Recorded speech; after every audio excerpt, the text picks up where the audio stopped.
Good morning and welcome. Before we begin our service, let us take a moment to share in our stone ritual.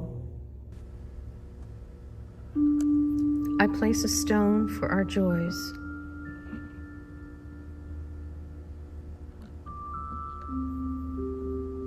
One for our sorrows.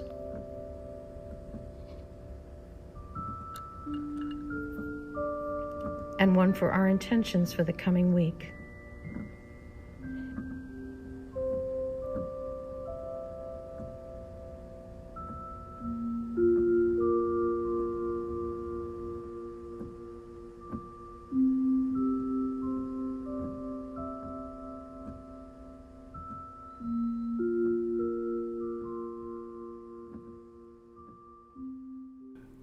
The UUCT care team is ready to help.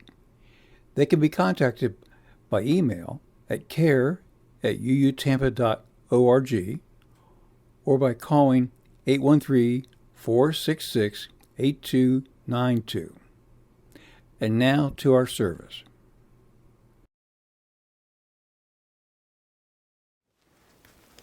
Good morning.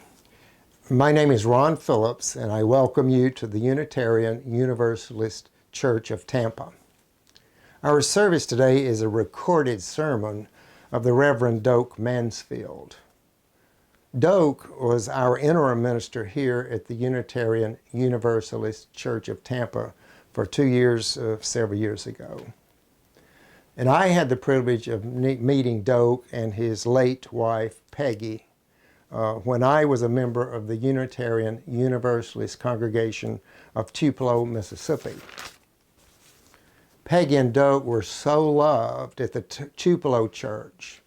They were equally as loved here in our Tampa church, and we so do greatly miss them.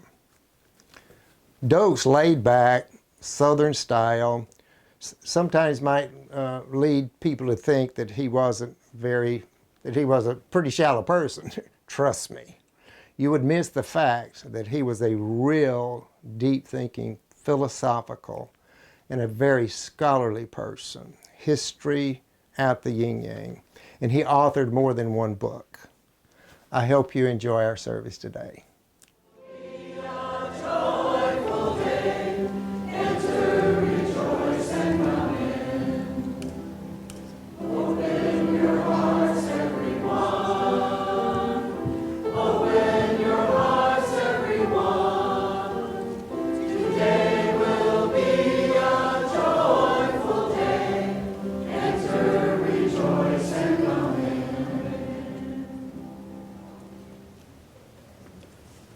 Good morning.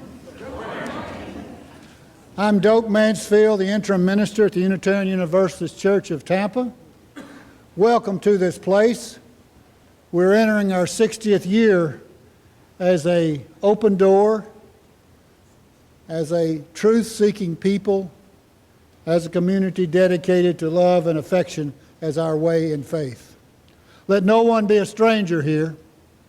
Every Sunday we light our chalice to begin our service. The chalice is representative of the common cup that dates back to the middle of the Reformation, when some of the Protestants and some of those who were protesting the imperialist faith that was present in the culture then said everyone should be able to come to the table of grace. Everyone should be able to participate in the glory and the beauty that was the Christian faith. Well, time has changed. And we're broader than that remembrance. We're broader than that history today. But that's our background. And today we light the chalice, oil, a flame, signifying truth and hope and welcome. Encircled in two circles that represent our twin faiths of Unitarianism that spoke to the wholeness of life, and Universalism that spoke to the inclusiveness of life. That we were all a part of the big thing, and we're all related to one another and interdependent. What a grand and glorious tradition that is. It is a tradition of truth-seeking and community building, not based on handed-down understandings or arbitrary facts brought from another generation, but a community and an attitude that says we will seek to know better our lives and the world around us so we can craft the hope, the ethics, the morality, and the love that can guide us. Welcome to this place. What we do is so hard, and I'm aware of that more and more as I get older every week. It ought to come easier, but it doesn't. Why in the heck would you come here, spend your money, spend your time, devote a big hunk of your space of your life to this pursuit called Unitarian Universalism and this congregation called the Unitarian Universalist Church of Tampa? Why would you do that? I think you do that, and I do it, because it gives us an opportunity to welcome and be comfortable with ourselves as we are, with our doubts and our uncertainties and our half-understandings. It invites us not to prescribe to some given truth from somewhere else, but to look at the occasions and the events of our lives, the discovery of our minds, the experiences of our lives, to see what's meaningful and vital.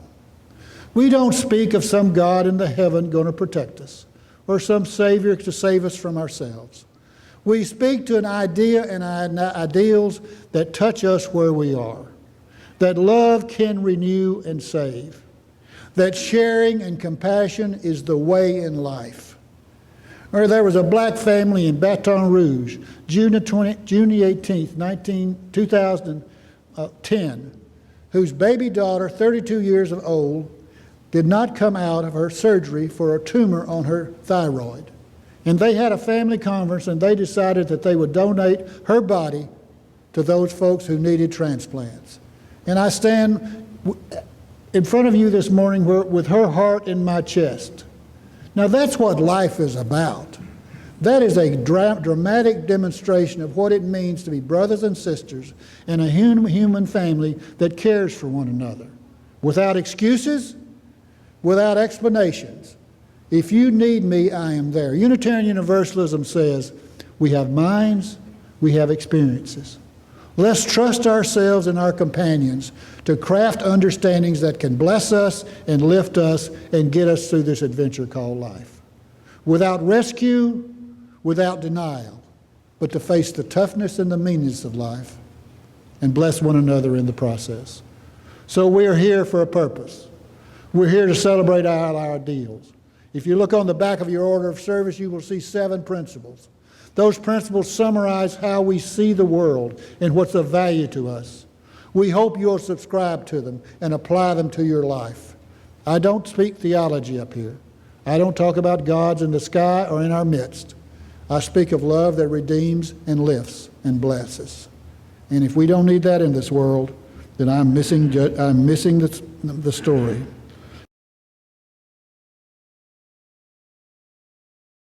Good morning. If our children would like to come on down for our story.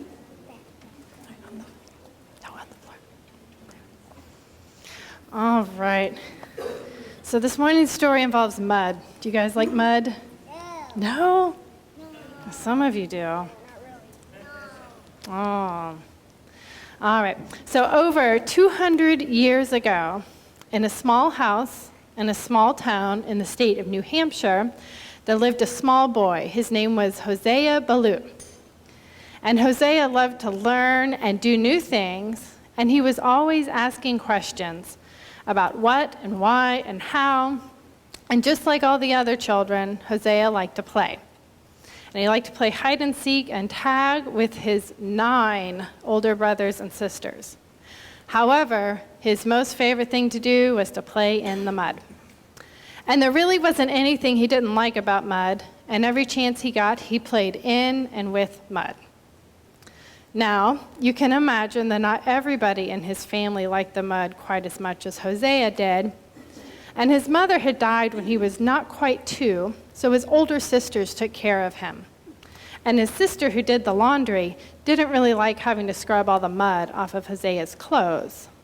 And his other older sister, who gave the children baths, didn't like having to scrub all of that mud off of Hosea. But his sisters loved him, and so they took good care of him and cleaned him up each time he played in the mud. And his sisters, they grew tired of always cleaning the mud off of Hosea and his clothes, and so they asked their father to tell Hosea, please stop playing in the mud. "Hosea," his father said very sternly, "you should not play in the mud." "Why?" asked Hosea. Because asking questions was another thing he loved to do. "Because," said his father, who was one of the preachers at the Baptist church that the family went to, "just as we try to live a good life and to be kind to people and to follow God's plan, we try to stay clean." Hosea understood, and he did try to stay clean, but it wasn't easy. He stopped stomping in the mud piles and making mud pies, but sometimes the mud was just there. And sometimes, when he was already muddy from doing his chores, he played in the mud and got even muddier. And his sisters who loved him took him home and washed him and made him all clean. But they grew tired of that, and again, they asked their father to talk to Hosea. "Hosea," his father said even more sternly, "you must not play in the mud." "Yes, father," said Hosea. But he was sad because he had truly tried to not get muddy. "Are you very angry with me, father?" "I am disappointed in you, Hosea, and a little angry." Hosea hung his head, and then he looked up and he said, "Do you still love me?" "Hosea," said his father, and his father didn't sound angry anymore, "I will always love you, no matter what you do." "Even if I get muddy again?" "Yes." "Even if I get really, really muddy?" "Yes." And even then, his father said with a smile, "But remember, you must try to stay clean." "I'll remember and I'll try," Hosea promised, and he did. He stayed clean most of the time anyway. And as he grew up, he stopped liking mud so much, but he still liked to ask questions about what and how and why. And when Hosea was a teenager, he began to ask his father many more questions about the what and the why and the how, and about what he had been taught about God and heaven and good and evil. Hosea was upset by the idea that not everyone would get into heaven. And Hosea's father didn't know how to answer his questions, so Hosea had to find his own answers. And so he read the Bible, which is a book with many stories about God and religious people. He went to some Universalist churches and asked many more questions there. And at the age of 19, Hosea decided that he believed in universal salvation, which is the idea that everyone, everywhere, good or bad, will go to heaven. "Now, how can you believe that?" asked his father. "How can you believe that God would let bad people into heaven?" "Because, Father, I remember what you told me when I was small. And I believe that if God is disappointed with people or a little angry with them, God will always love them and want them to be happy, no matter what they do and no matter how muddy they are." And so Hosea's story is important because an important part of our faith is the freedom to search and find our own answers, and to put aside ideas that do not work for us and to use the ones that do. So, and with that, our story ends. And if Claudia will come up, she's going to help us light our chalice this morning.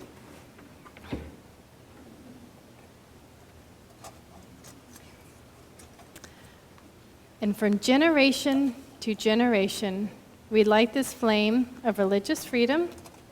And we will follow Claudia out as we sing "Go Now in Peace" and head off to our religious exploration classes.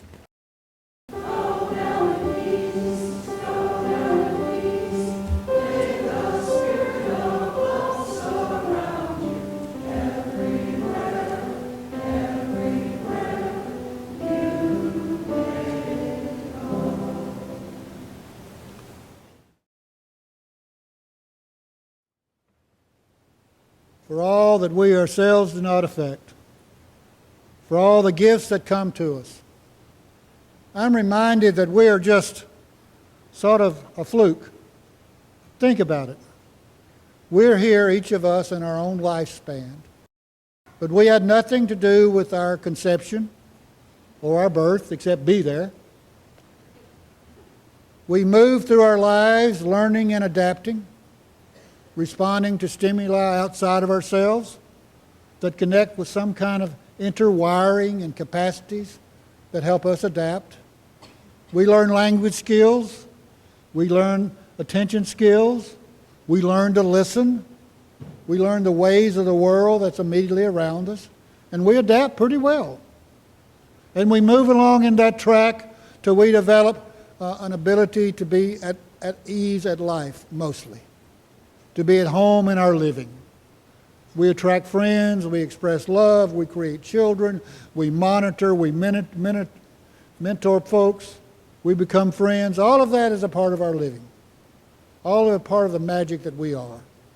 And in that process, we're fed, we're inspired, we are nourished by the world, by our food, by our friends, by our affections that we give and receive.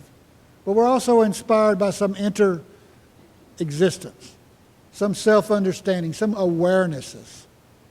I think the central issue of the human experience is finding at ease and connection with life, to be at home in our existence, and find those means of relatedness to that which is bigger and beyond us, so that we can feel truly at home. So in our time of meditation and prayer this morning, I invite you to look at those benefactors that have touched you, those whose names you know and those whose names you don't know. Maybe the doctor that birthed you, those first nurses that gave you compassion and tenderness, those teachers that, even though you were a knothead and a little stupid, they worked with you to make you and move you beyond what you thought you could be. Or that's my story anyway. But in a moment of silence, let us be about seeking to remember and to acknowledge the gifts we have received, the blessings that have been bestowed upon us, the extension of another person's life and care and regard to us, not for their sake, not for necessarily our sake, but because it was the thing to do to be at one and at peace with life as a human being.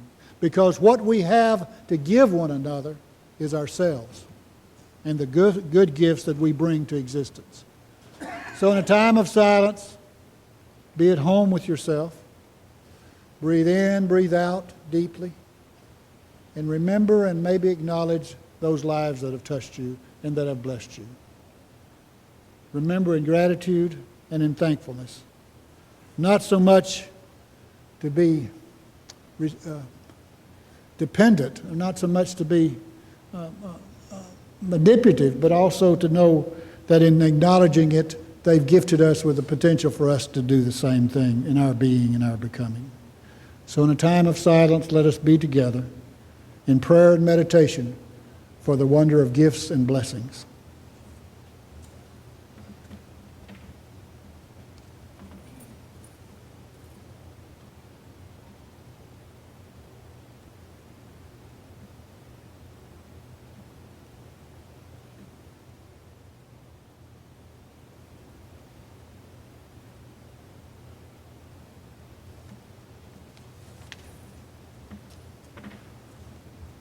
We acknowledge with gratitude those gifts,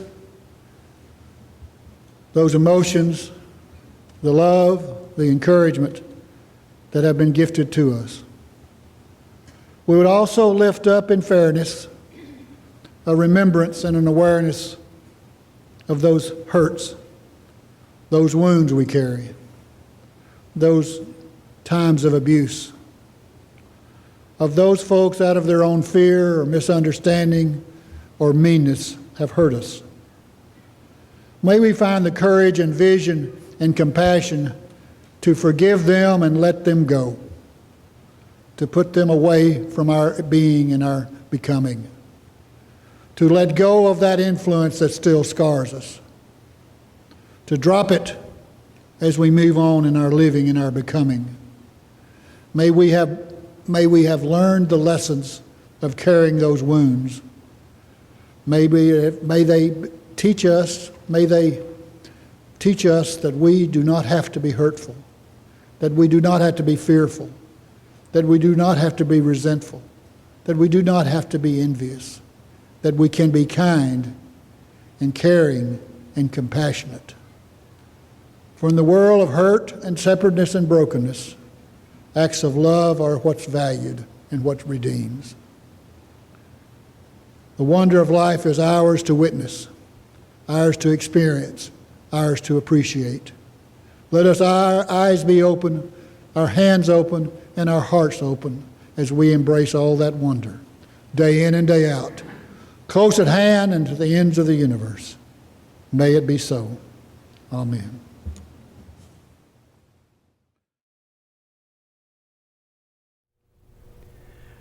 Our next hymn is going to be number 123, Spirit of Life.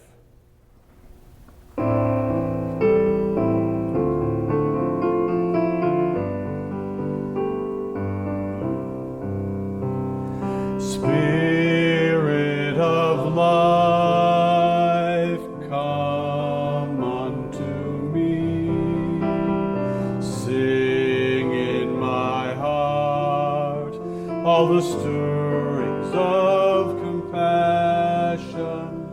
Blow in the wind, rise in the sea, move in the hand, giving life the shape of justice. Roots hold me close, wings set me free. Spirit of life, come to me, come to me. Spirit of life, come unto me.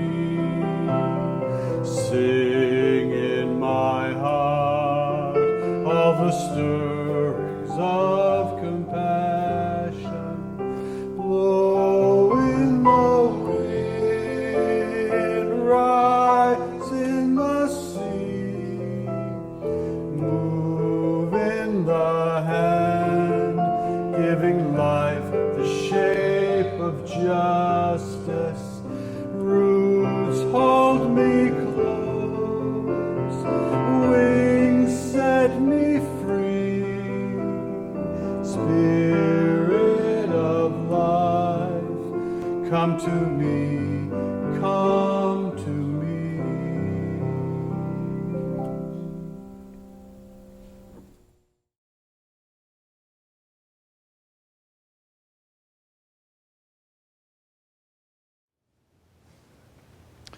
Spring cleaning. Some ideas that might need to be tossed out. The title is pretty awkward, so let me just share with you what I have in mind. I'd like to think that truth has an expiration date. You know, come spring every year, we have to relearn everything. Everything sort of becomes dated, and you have to pour it all out, and you have to start again as these new truths. Now, that's a little bit drawn, so let me get a little bit more specific. We inherit and we operate on a lot of junk. I'll give you a real example. I watched my daddy as a young kid shave every morning, pretty close. We were in a small house, and he had a place over near the sink, and one of the cabinets opened up, and he had his shaving mug and his mirror, and he would work from the sink, and he would shave. Well, I watched Daddy, and I saw what he did, and then when the time came that I had a little bit of growth on my face, I started and followed how he had done it. Well, Daddy was in the South Pacific in World War II. He was a hospital orderly in some of those field hospitals in New Guinea and Australia and Japan, and it was a pretty mucky atmosphere. It was MASH before MASH, I think a lot of it was.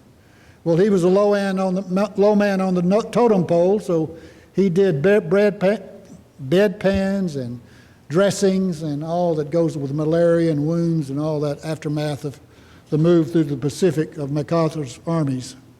Anyway, I watched Daddy shave, so when time came, I shaved like he did.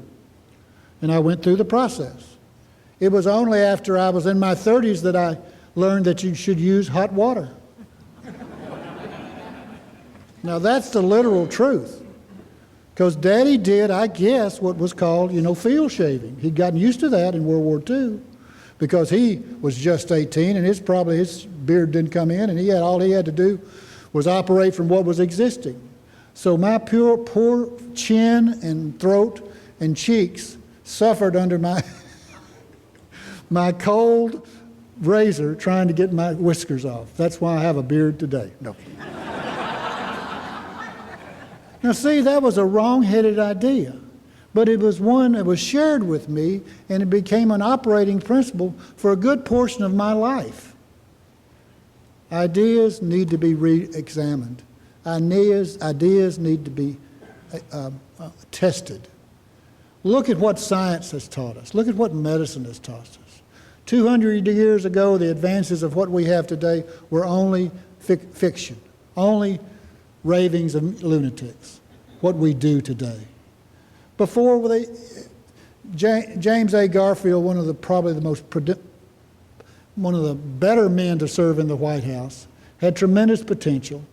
They literally killed him because they kept probing his wound after he was an attempted assassination without washing their hands. He did not die of the wound, he died of the medical care given him. Ideas that don't matter anymore, that don't work anymore, old truths that don't signify.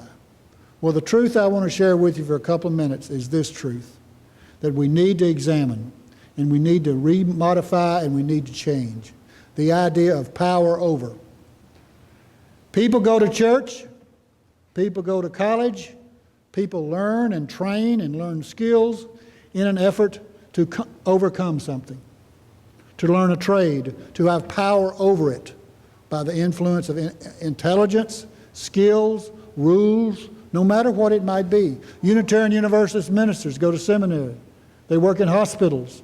They work with people, individuals, trying to find the power in their own existence to overcome the lack of understanding, ignorance, lack of information, lack of faith, to present something viable and important to their congregations. So we have a tradition in our culture and around the world in this short existence of the human story of power over. How do I overcome this? How do I overcome my illness? How do I overcome my ignorance? How do I overcome my lack of appreciation? Whatever it might be. I want us to suggest that there's another way to look at this issue of power, and that's power with. We are called into cooperation with life. We cannot overcome it, and we ultimately can't fully understand it. The mystery is much bigger than us. So maybe rather than rather strive for understanding, we do that. We push our intellects, we push our intuitions, we push our creativity, we push our skills as far as they might go. And I'm standing in front of you, a beneficiary of the advances of science in probably one of the most significant advances in our century, and that's organ transplant. That makes possible life for an individual after a part of their body has given up on them. So I'm not opposed to understandings. I'm not opposed to accomplishments. I've been blessed mightily by that. I'm just saying at some point understanding has to rest. And we have to step back and learn appreciation. Look at the world around us. As our reading said this morning, we didn't have anything to do with this. We just came into the middle of this story. We came into the middle of this story to live our own story, to craft it from the raw stuff of good parenting, bad parenting, indifferent parenting, poor education, little education, great education, bad decisions, good decisions, no decisions. So here we are, a humanity stressed and pushed by life to find understanding and appreciation and power over, when all we're really invited to do is to use the best we can come up with, to be kind and good to one another, to craft an existence that when we leave it is better than what we inherited, and to be about appreciating it all in the process. Just stepping back and say, what a magnificent spring day. Wonder how the crops are going to do. See if we can't find time and a few dollars to help those people that pick those products, to remember what it looks like and feels like to stoop down over a row. If you've not done it, it's no fun. And to be on your knees 8 hours a day picking fruit. We are an interdependent creation. We're called to be our best. We're called to apply ourselves with our skills wherever we might be. And it begins one-on-one, trying to be as kind and as thoughtful and as honest and as supportive as we would want people to be to us. I don't want people to feel sorry for me. I don't want people to feel that I'm something special. I just want them to say, Doak, you've come a long way, and it's pretty good stuff, ain't it? That's all we need. We don't need a divinity blessing us. We need us claiming, as the old folks used to do, a blessing from on high, from life. We wrestle with existence every day, getting our children off to school, remembering our children far away, hearing that our granddaughter had her arm broke, understanding what it means to be distancing from people we love, grieving when we have to bury those that are so significant to us. How are we going to get by with that? All that life throws at us, we're capable of responding to because we're creative and responsive people. But if we go about the attitude of we're going to overcome this, that we're going to prove ourselves more powerful than life, that we're going to someday wrestle it down and make it subservient to us, then we're fooling ourselves.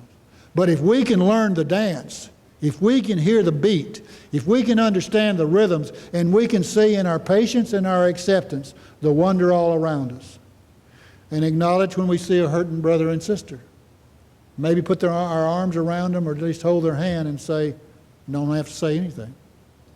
We are hurting people, lonesome most of the time, struggling to be about what it means to be an adult and capable.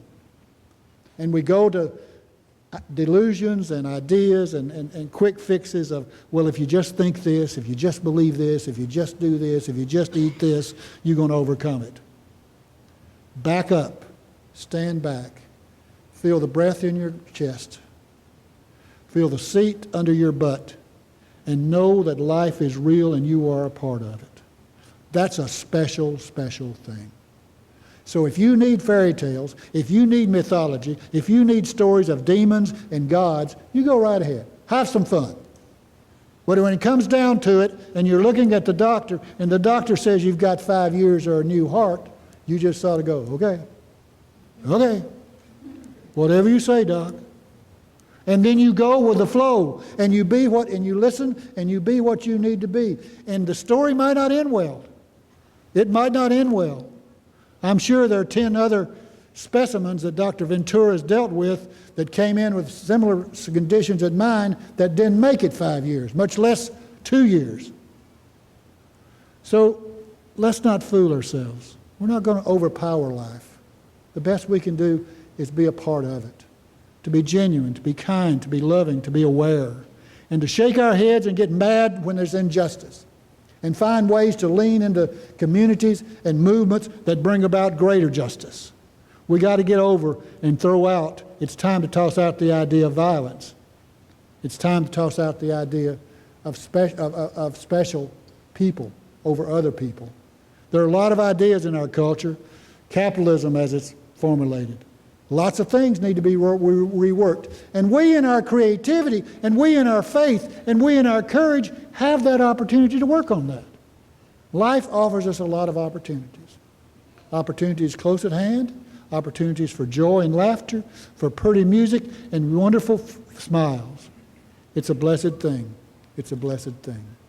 There's a story told from the rabbinic tradition that every person, you've heard me say it, but I need it again today. Every person is born with 2 pockets. In one pocket, you pull out the truth, for the universe I was created.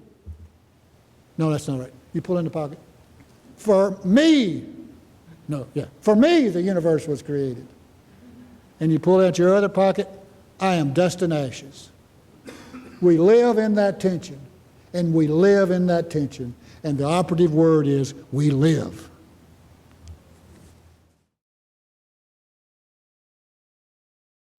To support the UUCT with your generous financial gifts, please go to the UUCT website and click on the Click Here link to donate.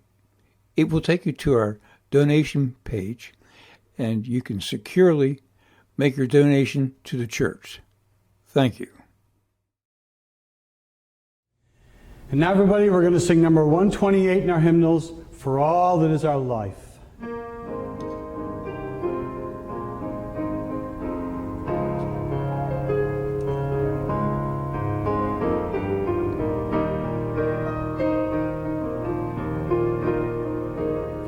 For all that is our life, we sing our thanks and praise. For all life is a gift which we are called to use to build the common good and make our own days glad. For needs which others serve, for services we give, for work and its rewards, for hours of rest and love, we come with praise and thanks. For all that is our life. For sorrow we must bear, for failures, pain, and loss, for each new thing we learn, for fearful hours that pass, we come with praise and thanks. For all that is our life. For all that is our life, we sing our thanks and praise. For all life is a gift which we are called to use to build the common good and make our own days glad.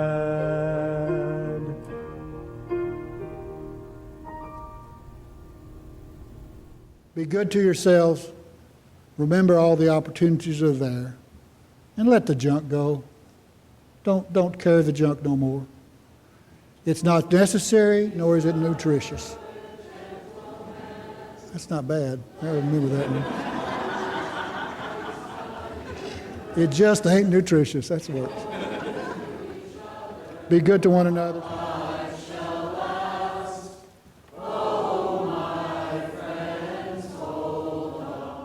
We're very thankful that you chose to spend your time with us here today at the Unitarian Universalist Church of Tampa. Our hope and our prayers for you in the next few coming days is that your days be filled with kindness, compassion, wisdom, hope, and above all, love. Namaste.